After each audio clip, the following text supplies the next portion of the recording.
Hello friends, Bhushan GS classes में आपका स्वागत है। आज हमारा प्रैक्टिस सेट नंबर तीसरा है। इसके पहले हमने 2 किए थे, ये हमारा तीसरा है।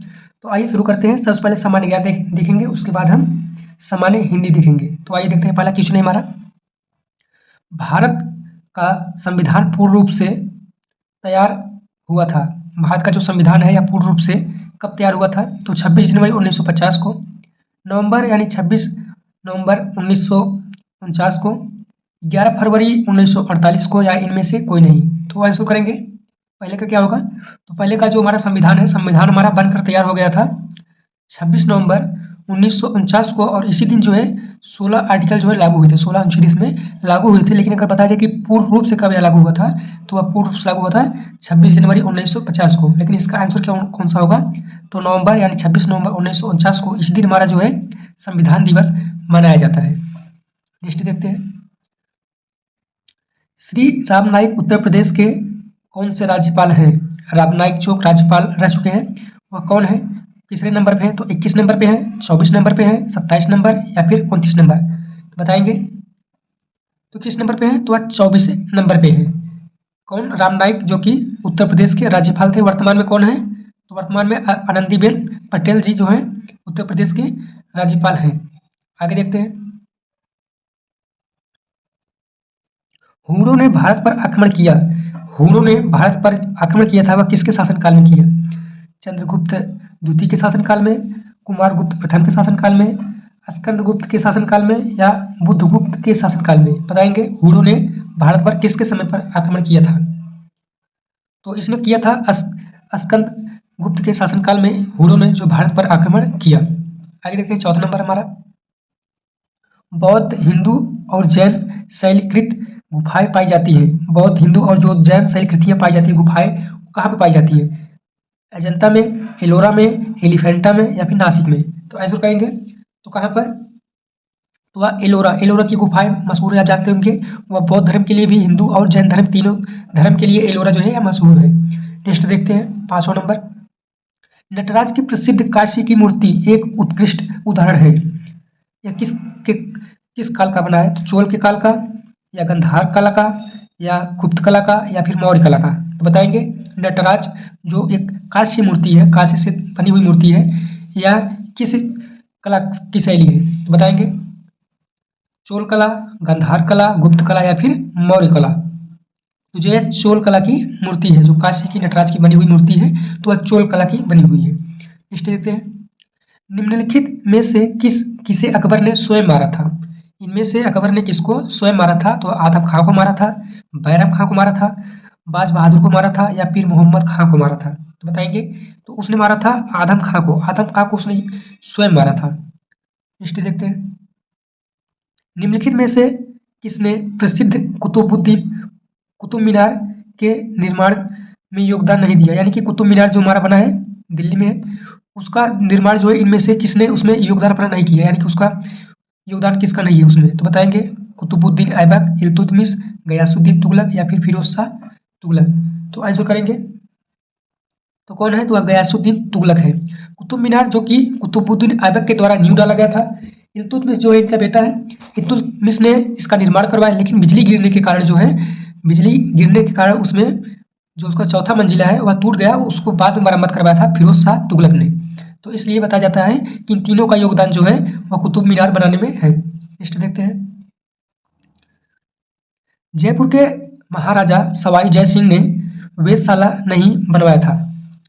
बताएंगे। उज्जैन में, वाराणसी में, मथुरा में, या इलाहाबाद में? तो जयपुर के जो महाराज थे सवाई जय सिंह ने वेधशाला नहीं बनवाया था। कहाँ पे नहीं बनवाया था? तो उज्जैन में, वाराणसी में, मथुरा में, या फिर इलाहाबाद में? तो बताएंगे वह इलाहाबाद में। इलाहाबाद में नहीं बनवाए थे। आगे देखते हैं। 9 नंबर,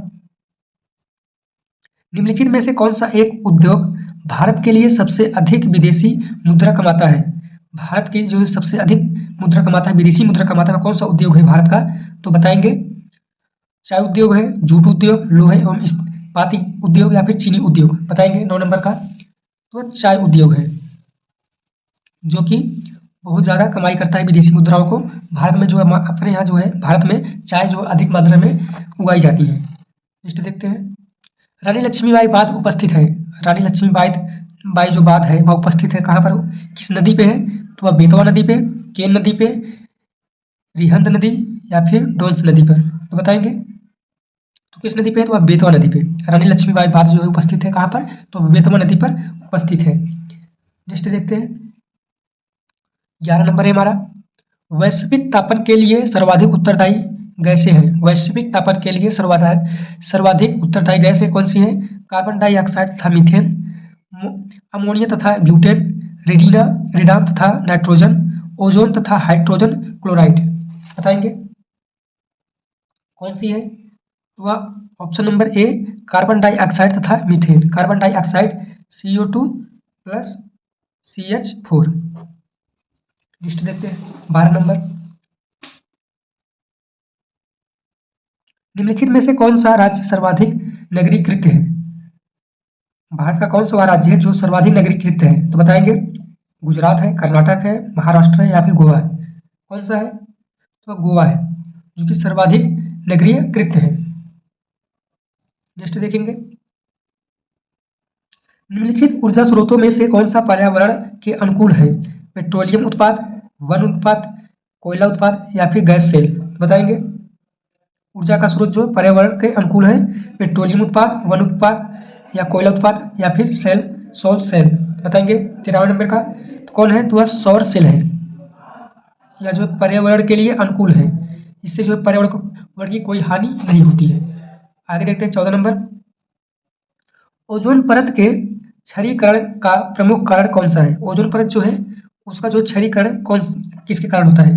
परावैगनिक किरणें के कारण, क्लोरोफ्लोरोकार्बन के कारण, कार्बन डाइऑक्साइड या इनमें से कोई नहीं? तो बताएंगे 14 नंबर का कौन है? तो वह क्लोरोफ्लोरोकार्बन के कारण जो है ओजोन परत जो है वह जो है क्षतिग्रस्त हो रहा है, क्लोरोफ्लोरोकार्बन के कारण।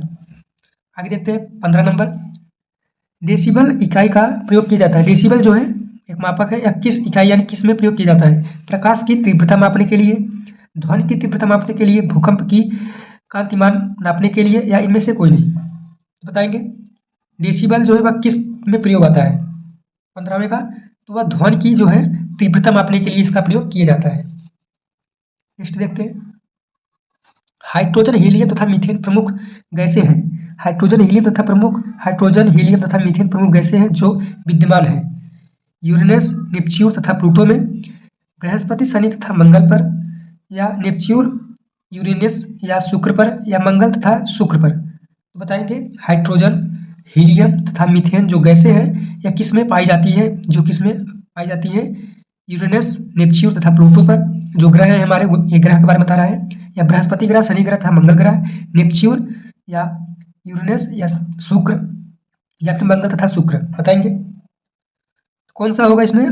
नेपच्यून, यूरेनस तथा प्लूटो पर जो है अधिक मात्रा में पाई जाती है हाइड्रोजन, हीलियम तथा मीथेन। आगे देखते हैं 17 नंबर,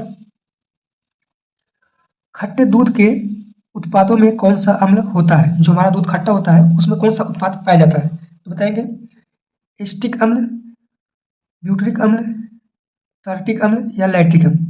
बताएंगे 17 नंबर का, तो कौन सा होता है इसमें? लैक्टिक अम्ल पाया जाता है, जिसके कारण जो दूध हमारा खट्टा जो दही बनता है। आगे देखते हैं, जर्मन सिल्वर में चांदी का प्रतिशत होता है तो 1%, 5%, 0% या इनमें से कोई नहीं? बताएंगे, तो क्या है वह? 0%। नेक्स्ट देखते हैं, हरित क्रांति का सबसे अधिक प्रभाव मानसून किया गया। हरित क्रांति का सबसे अधिक प्रभाव मानसून किया गया गेहूं के उत्पाद में, चावल के उत्पाद में, दालों के उत्पाद में या फिर तिलहन के उत्पाद में? बताएंगे 19 नंबर का, तो यह गेहूं के उत्पाद में। नेक्स्ट देखते हैं, भारत में केसर का सबसे बड़ा उत्पादक राज्य है। भारत में जो केसर होता है, केसर, वह सबसे बड़ा किस राज्य में, सबसे अधिक जो है किस राज्य में उगाया जाता है? तमिलनाडु में, पश्चिम बंगाल में, जम्मू कश्मीर में या फिर केरल में? तो आंसर करेंगे 20 नंबर का, तो कौन सा होगा? तो option number C, Jammu Kashmir में जो अधिक मात्रा में उगाया जाता है। आप इसे याद रखेंगे, यह बर्फीली क्षेत्र में ज़्यादा जो केसर पैदा होते हैं। नेक्स्ट देखते हैं, भारतवर्ष में सिक्कों की ढलाई होती है। भारतवर्ष में सिक्कों की ढलाई होती है कहाँ कहाँ पर? तो दिल्ली, मुंबई तथा कोलकाता में, दिल्ली, कोलकाता तथा हैदराबाद में, मुंबई, दिल्ली तथा बंगलोर में, मुंबई, कोलकाता तथा हैदराबाद में? तो बताएंगे 21 नंबर, तो कहाँ पर? मुंबई, कोलकाता तथा हैदराबाद में जो है सिक्कों की ढलाई होती है। नेक्स्ट देखते हैं, निम्नलिखित में से कौन सी सभ्यता का विकास नील नदी के तट पर हुआ था? जो है यहाँ सभ्यता की बात कर रहा है, किस सभ्यता की जो विकास हुआ नील नदी के तट पर हुई? तो रोमन सभ्यता, सिंधु घाटी सभ्यता, यूनानी सभ्यता या फिर मिस्र की सभ्यता। तो बताएंगे 22 नंबर का, तो मिस्र की सभ्यता। और जो भारत की सभ्यता हुई तो वह सिंधु घाटी सभ्यता जो है वह सिंध नदी पर यानी कि सिंधु नदी पर हुई थी। तो जो इसे इसी नाम से जाना जाता है कि सिंधु नदी के तट पर यह हुई थी सभ्यता का विकास।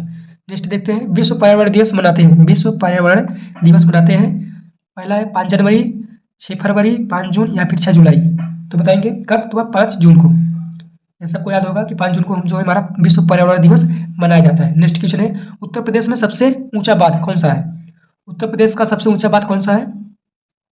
तो माता टीला बांध, मेजा बांध, रिहंद बांध या रामगंगा बांध। तो बताएंगे कौन सा बांध है? तो रामगंगा, जो कि गंगा नदी पे है। तो रामगंगा बांध जो है यह उत्तर प्रदेश का सबसे बड़ा बांध। देते हैं 25 नंबर, उत्तर प्रदेश में यूरेनियम उपलब्ध है। उत्तर प्रदेश में यूरेनियम जो है वह उपलब्ध है ललितपुर जिले में, झांसी के जिले में या झांसी जिले में, या फिर मिर्जापुर या फिर हमीरपुर में। तो बताएंगे उत्तर प्रदेश में जो है यूरेनियम जो है वह उपलब्ध है, किस जिले में उपलब्ध है? ललितपुर में, झांसी में, मिर्जापुर में या फिर हमीरपुर में। आंसर करेंगे 25 नंबर का, तो कहाँ पर हुआ? ललितपुर में जो है यूरेनियम जो है पाया जाता है। नेक्स्ट 26 नंबर है, निम्नलिखित में से कौन देश बंधु के नाम से प्रसिद्ध है? देश बंधु के नाम से प्रसिद्ध है चंद्रशेखर, चित्तरंजन दास या एओ ह्यूम या एनी बेसेंट। तो बताएंगे तो कौन है? वह चित्तरंजन दास है। देश बंधु, आप दीन बंधु और देश बंधु में ध्यान देंगे कि यह देश बंधु है, दीन बंधु नहीं है, क्योंकि कई बार कंफ्यूज हो जाते हैं कि देश बंधु दीन बंधु। ये आपसे देखेंगे कि देश बंधु है, जो कि चित्तरंजन दास का उपनाम है। नेक्स्ट देखते हैं, चौरी चौरा की घटना घटित हुई थी। जो चौरी चौरा घटना हुआ था वह कब हुई थी? 1 फरवरी 1922 को, 2 फरवरी 1922 को, 4 फरवरी 1922 को या फिर 5 फरवरी 1922 को। तो बताएंगे तो कहाँ पे हुई थी? जो यह 5 फरवरी 1922 को हुई थी। चौरी चौरा कांड जो है यह हुआ था 1922 में, जो कि असहयोग आंदोलन चल रहा होता है उस दौरान होता है, जो कि महात्मा गांधी ने असहयोग आंदोलन वापस ले लिया। चौरी चौरा जो है कहाँ पर है? तो वर्तमान में जो है बिहार में पड़ता है। नेक्स्ट देखते हैं, निम्नलिखित में से किस एक वर्ष में ब्रिटिश सरकार अंतिम रूप से भारत एवं इंग्लैंड में एक ही समय साथ साथ इंडिया सिविल सर्विसेज यानी कि आईसीएस की परीक्षा आयोजित करने हेतु सहमत हुई थी? यानी कि जो ब्रिटिश कंपनी है वह किस वर्ष जो है भारत में और इंग्लैंड में एक ही समय जो है वह आईसीएस, जो कि वर्तमान में यूपीएससी बोला जाता है इसे, वह जो है उसमें एग्जाम होता था, तो वह पहले इंग्लैंड में होता था, लेकिन अब भारत में साथ साथ इंग्लैंड में दोनों साथ कराने का जो है बात रखती है कि किस समय आया था, जो है एक समय भारत में भी होगा और इंग्लैंड में भी होगा। तो कौन सा सन है? तो 1922 से या फिर 1923 से या 1924 से या फिर 1925 से। तो बताएंगे तो कब से? तो 1922 से। 1922 से जो है भारत में भी जो है आईसीएस जो है इसकी भी परीक्षा होने लगी। तो आईसीएस अगर पूछा जाए कि पहले व्यक्ति कौन थे जिन्होंने आईसीएस क्लियर किया था, तो वह सत्येंद्र नाथ टैगोर हैं, जो कि रविन्द्रनाथ टैगोर के बड़े भाई थे। उन्होंने पहले व्यक्ति हैं जिन्होंने आईसीएस की जो है पेपर पास किया था। नेक्स्ट देखते हैं, बंदा बहादुर का मूल नाम क्या है? बंदा बहादुर जो थे वह उनका मूल नाम क्या है? हमेश दास, महेश दास या फिर लक्षण देव या द्वारका दास या फिर हरनाम दास। तो बताएंगे जो कि एक पंजाब से थे बंदा बहादुर। तो 29 नंबर हमारा क्वेश्चन है, तो कौन थे? तो लक्षण दास, लक्षण देव जो इनका जो है मूल नाम है, उनका जो ओरिजिनल नाम था वह क्या था? तो वह बंदा बहादुर। नेक्स्ट देखते हैं, फ्रांसीसी ईस्ट इंडिया कंपनी स्थापित हुई थी। फ्रांसीसी ईस्ट इंडिया कंपनी जो है स्थापित हुई लुई 14वें के शासनकाल में। जो लुई 14वें थे उनके शासनकाल में, या लुई 13वें के शासनकाल में, लुई 15वें के शासनकाल में या लुई 16वें के शासनकाल में फ्रांसीसी जो भारत आए और आने के बाद उन्होंने जो यहाँ पर अपनी फैक्ट्री डाली उसका नाम रखा फ्रांसीसी ईस्ट इंडिया कंपनी। तो जो भी विदेशी कंपनी आई थी यूरोप से भारत में, उन्होंने ईस्ट इंडिया अपने नाम के पीछे लगाया, क्योंकि वह सभी ईस्ट में आए थे। तो कौन थे उसमें? तीसरा का आंसर क्या होगा? तो वह ए है, लुई 14वें के शासनकाल में जो है फ्रांसीसी जो है भारत आए और आने के बाद जो अपनी कंपनी भारत में डाले थे, लेकिन सफल ना हो पाए। सफल कौन हुआ था? तो वह ईस्ट इंडिया कंपनी, यानी कि बोले तो ब्रिटिश की कंपनी जो है वह सफल हो पाई। आगे देखते हैं, उत्तर प्रदेश से होकर गुजरने वाला सबसे लंबा रेल मार्ग कौन सा है? तो राष्ट्रीय राजमार्ग वर्ग, 1 या राष्ट्रीय राजमार्ग 2, राष्ट्रीय राजमार्ग 3, राष्ट्रीय राजमार्ग 4। तो आंसर करेंगे 31 नंबर का। तो कौन है? तो राष्ट्रीय राजमार्ग 2 जो उत्तर प्रदेश से होकर गुजरता है, यह सबसे लंबा राजमार्ग है। आगे देखते हैं। उत्तर प्रदेश में प्रथम रेलगाड़ी किस वर्ष चलाई गई थी? उत्तर प्रदेश में पहली रेलगाड़ी कब चलाई थी? 1888 में, या फिर 1890 में, 1859 में, या फिर 1911 में? तो बताएंगे कब चली थी? वह 1859 में। 1859 में जो है पहली रेलगाड़ी चली थी। कहाँ पर? तो उत्तर प्रदेश में। भारतीय रेल की स्थापना कब हुई थी? तो वह 1853 में हुई थी। कौन कराया था? तो डलहौजी के समय में जो है या इसकी स्थापना होती है। डलहौजी ने जो है 34 किलोमीटर पुणे से बॉम्बे की दूरी चला था। 34 किलोमीटर जो चली थी वह पहली बार 1853 में डलहौजी के शासनकाल में चला गया था। डलहौजी को ही रेलवे का जनक माना जाता है। नेक्स्ट देखते हैं। उत्तर प्रदेश में कुल कितने केंद्रीय विद्यालय हैं? उत्तर प्रदेश में कुल कितने केंद्रीय विद्यालय हैं? 6, 5, 4 या 9? 33 का आंसर क्या होगा? तो कितने हैं? तो वह 6 हैं। उत्तर प्रदेश में जो है केंद्रीय विद्यालय कितने हैं? तो वह 6 हैं। आगे देखते हैं। भारत का पहला राष्ट्रीय समुद्री सुरक्षा समन्वयक यानी कि NMSC फरवरी 2022 में किसे नियुक्त किया गया? जो है राष्ट्रीय समुद्री सुरक्षा समन्वयक जो है फरवरी में किसे नियुक्त किया गया? तो बताएंगे। अनूप कुमार सिंह को, जी अशोक कुमार को, जगदीश खेर को, या रवि मित्तल को? तो बताएंगे किसे नियुक्त किया गया? तो वह जी अशोक कुमार को, जी अशोक कुमार को जो नियुक्त किया गया। नेक्स्ट देखते हैं 35 नंबर।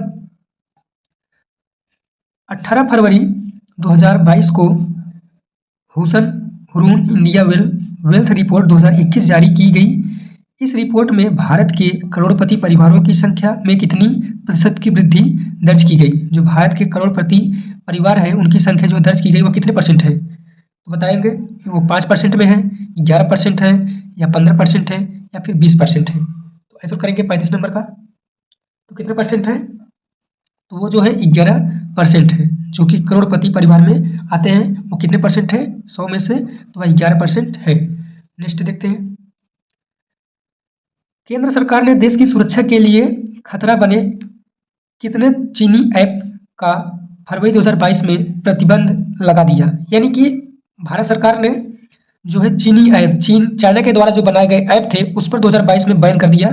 जैसे बैन हुआ था टिकटॉक, जो है टिकटॉक जो ऐप था, और एक था पबजी। इस तरह की जो ऐप थी जो बंद कराया गया था, जो कि सब चाइना के थे।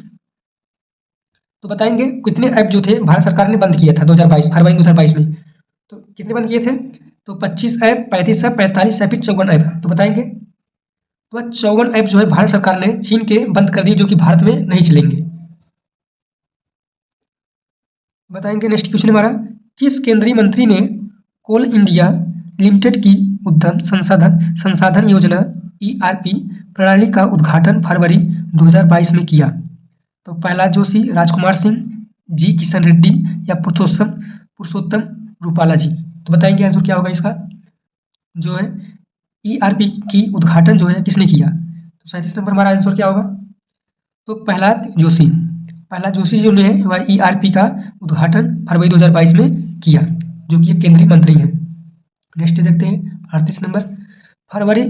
19 फरवरी 2022 को छत्रपति शिवाजी महाराज की कौन सी जयंती मनाई गई? छत्रपति शिवाजी महाराज की जो है वह जयंती मनाई गई। तो अब कौन सी जयंती मनाई गई? 275वीं, या 390, या 392, या 395? तो बताएंगे 38 नंबर का कब मनाई गई? वह 392वां जयंती जो है वह मनाई गई। किसकी? तो छत्रपति शिवाजी महाराज की, जो 19 फरवरी 2022 मनाई गई, लेकिन 23 में क्या हो गया? या 393वां जयंती मनाई गई। कब? वह 19 फरवरी को। तो अब हम यहाँ से हिंदी का सेशन चालू करेंगे। जो हमारा सामान्य हिंदी, हमने भी GS को कवर किया, अब हम सामान्य हिंदी देखते हैं।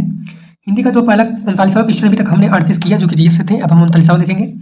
मानस का हंस के लेखक कौन है? जयशंकर प्रसाद जी हैं, प्रेमचंद, मुंशी प्रेमचंद जी हैं, महावीर प्रसाद द्विवेदी जी हैं, या अमृतलाल नागर जी हैं? तो आंसर करेंगे 39वां का कौन सा होगा? तो अमृतलाल नागर जी हैं, जो कि इन्होंने मानस का हंस रचना की है। नेक्स्ट देखते हैं। महाभोग रचना की प्रधान समस्या को उजागर करने वाले विकल्प को चुनिए। यानी कि महाभोज रचना की प्रधान समस्या को उजागर करने वाले विकल्प चुनिए, इसमें कौन सी है? तो भ्रष्टाचार की समस्या, नारी समस्या, राजनीतिक समस्या या फिर मनोवैज्ञानिक समस्या। तो बताएंगे 40 नंबर का कौन सा है? तो वह राजनीतिक समस्या है। नेक्स्ट देखते हैं, पवन में कौन सी संधि होगी? पवन में कौन सी संधि है? तो वह दीर्घ संधि है, गुण संधि है, यण संधि है या फिर आयात संधि है। पवन जो है वह इसमें कौन सी संधि होगी? तो बताएंगे 41वें नंबर का, इसमें जो है अयादि संधि होगी। कौन सी संधि होगी? इसमें अयादि संधि होगी। नेक्स्ट देखते हैं 42 नंबर, पवित्र का संधि विच्छेद क्या है? पवित्र, पवित्र का संधि विच्छेद, पौधन वित्र, पौधन इत्र, पिवधन इत्र, पौधन इत्र। तो ऐसा करेंगे 42 नंबर का, कौन होगा इसमें? पोधन इत्र, पोधन इत्र। नेक्स्ट देखते हैं 43 नंबर, विद्यार्थी में कौन सा समास है? विद्यार्थी में कौन सा समास है? अव्ययी भाव समास, तत्पुरुष समास, द्वंद्व समास या फिर बहुब्रीहि समास। तो बताएंगे कौन सा समास है इसमें? तो इसमें तत्पुरुष समास है। नेक्स्ट देखते हैं, चंद्रमौली में कौन सा समास है? द्वंद्व समास है, द्विगु समास है, अव्ययी भाव समास है या फिर बहुब्रीहि समास है। तो बताएंगे इसमें कौन सा समास है? इसमें बहुब्रीहि समास है। कौन सा? तो बहुब्रीहि समास है। नेक्स्ट देखते हैं 45 नंबर, आख्यान का पर्यायवाची शब्द है, आख्यान का पर्यायवाची शब्द है उपक्रम, अर्वाचीन, वित्यंत, विज्ञान। तो बताएंगे कौन सा होगा? तो इसमें जो है वितंत जो है, वितांत इसकी जो पर्यायवाची होगी, किसकी? तो आख्यान की। नेक्स्ट देखते हैं, आलोचना का पर्यायवाची है, आलोचना का पर्यायवाची कौन है? सुलोचना है, विवाद है, समीक्षा है या फिर बाध्यता। तो बताएंगे कौन सा है? 46 नंबर का, तो इसमें जो है समीक्षा जो है, आलोचना की समीक्षा, आलोचना की जो उल्टा क्या होगा? तो वह समीक्षा होगा, पर्यायवाची जो इसका क्या होगा? तो वह समीक्षा होगा। नेक्स्ट देखते हैं, जातीय का विलोम शब्द बताइए, जातीय का विलोम शब्द, सजातीय, विजातीय, सामुदायिक या फिर सामूहिक। तो बताएंगे 47 नंबर का हमारा कौन सा आंसर होगा? तो वह विजातीय, जाति का विजातीय जो है उसका विलोम यानी कि उल्टा होगा। नेक्स्ट देखते हैं, संगम का विलोम शब्द है, संगम का, जंगम का विलोम शब्द है, जंगम का विलोम शब्द, स्थूल है, ईश्वर है, स्थावर है या स्थिर है या फिर डरावना।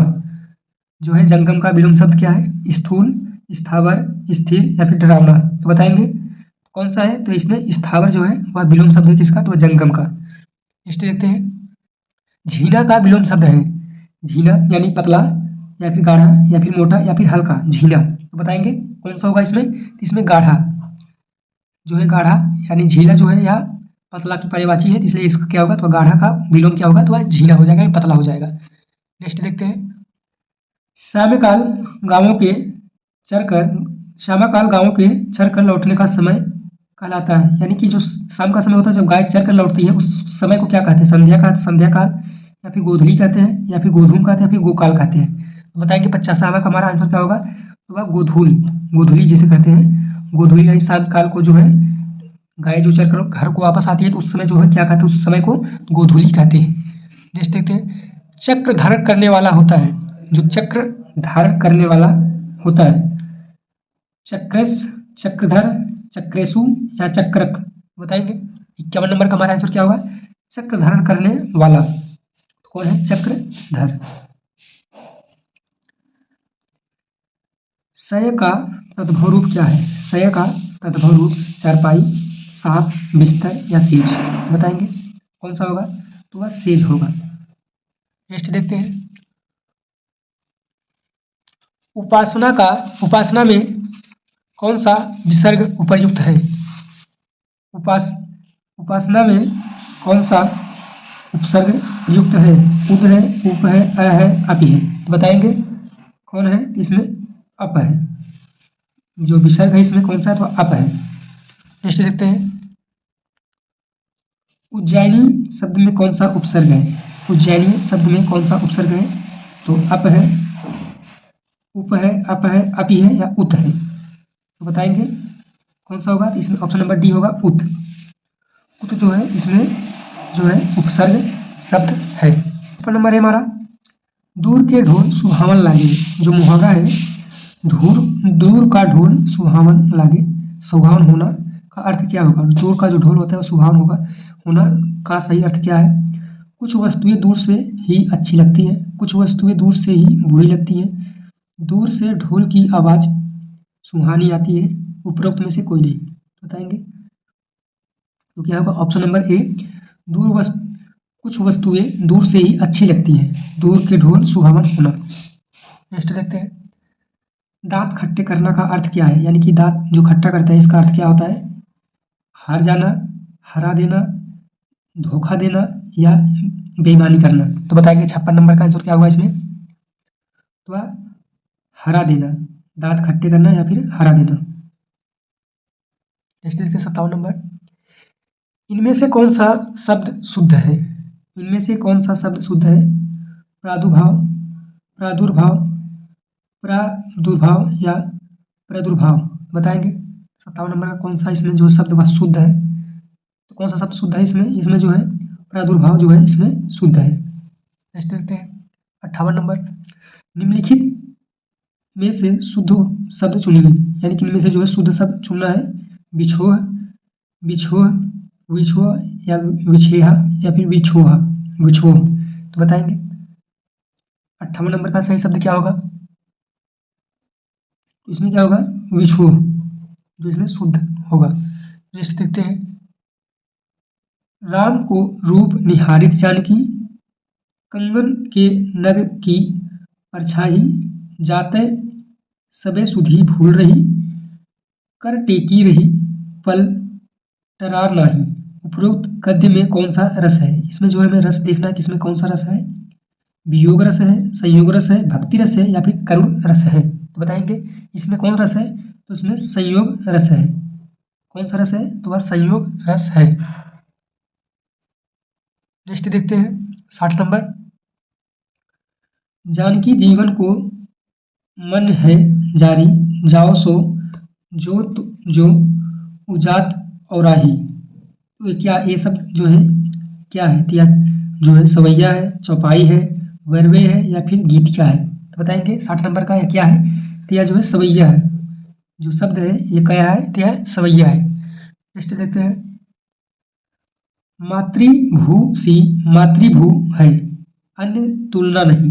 मातृभू सी मातृभू है, अन्य तुलना नहीं।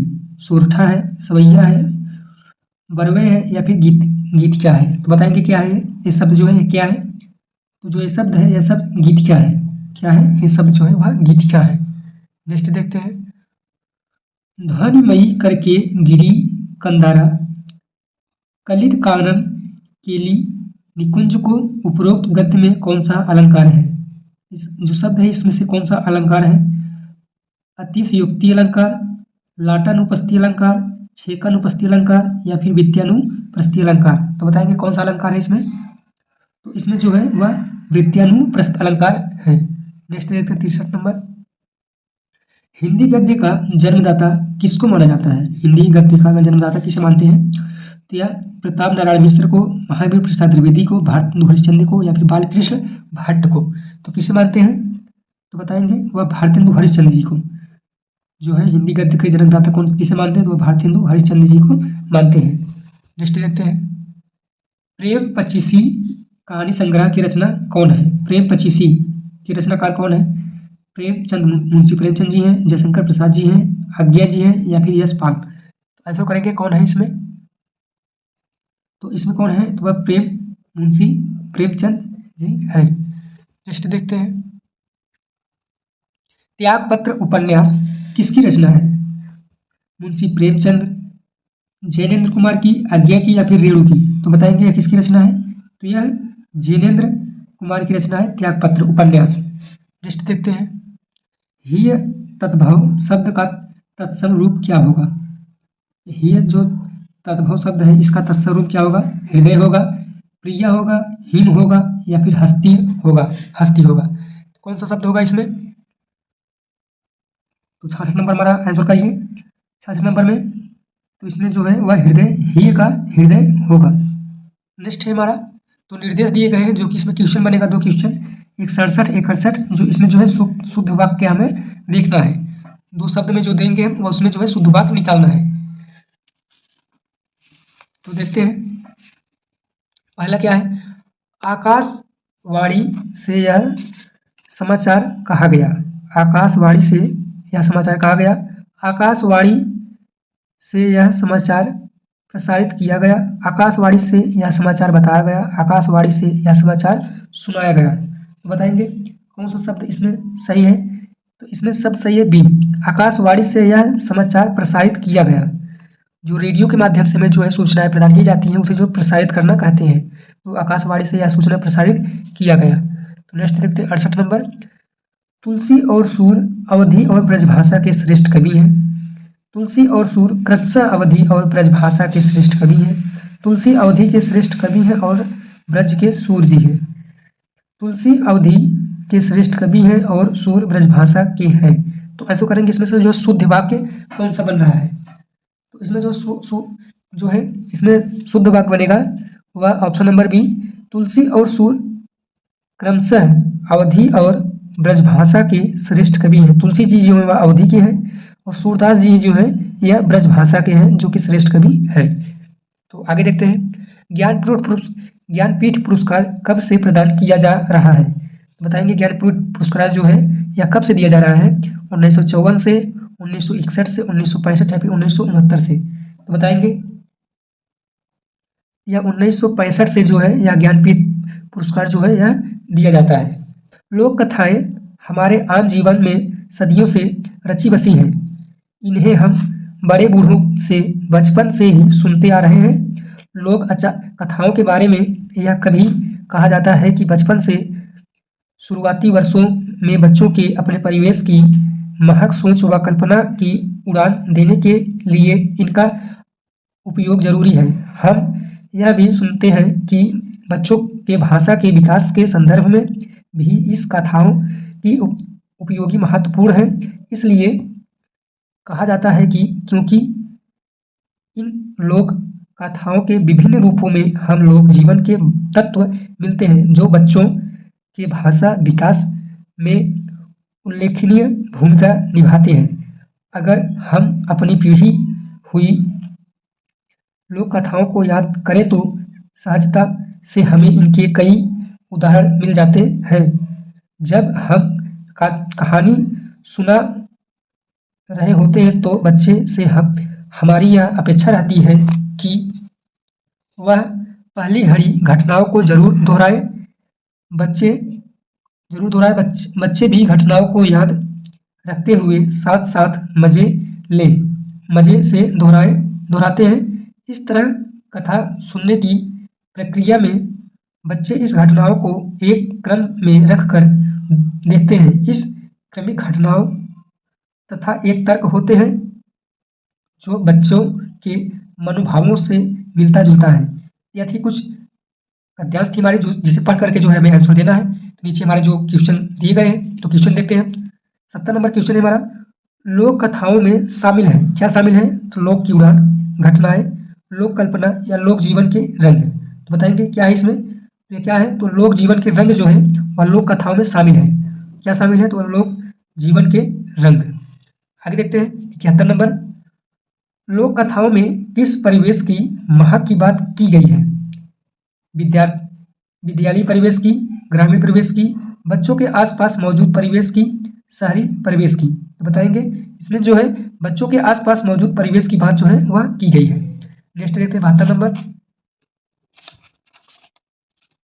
बच्चों से हमारी क्या अपेक्षा रहती है। बच्चों से हमारी क्या अपेक्षा रहती है, घटनाओं की भाषा को समझाना, वे कहानी में मजे लें, वे कहानी की घटनाओं को याद रखें ताकि आगे की कहानी से जुड़ जा सके। यानी कि ये कहानी जो याद रखें और आगे जो इस कहानी से जुड़ सके।